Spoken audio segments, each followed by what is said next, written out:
Hello friends, welcome to this CapCut video editing tutorial. Today I will show you a super easy trick to create trending shorts using the clone effect in CapCut. Whether you are making YouTube shorts, Instagram reels or TikTok videos, this effect will make your content stand out and grab attention. Let's get started step by step. I have imported a vertical format video, which is ideal for the shorts and reels.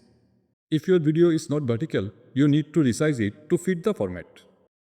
Now simply drag and drop your video onto the timeline.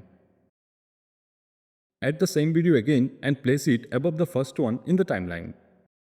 Select the video clip placed on the top layer in the timeline.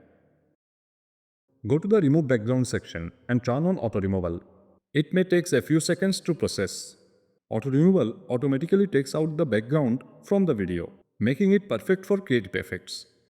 If you hide the main video track, you will clearly see how Auto Removal works. Go to the Effects section. Under Body Effects, you will find the Clone Effects category. Look for the Apparate 2 effect. And once you find it, drag and drop it directly onto the top video clip. In the effect settings, adjust the speed and strength values based on your preferences or the look you want to achieve. However, there is a problem. The clones are appearing in front of the main subject, while we want them to run behind it instead.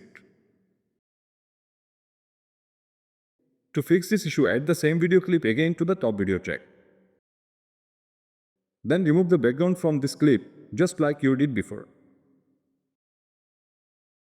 And that's it for today's tutorial. If you found this video helpful, don't forget to like, comment and subscribe for more editing tips and tricks. Thank you for watching this video and I will see you in the next video.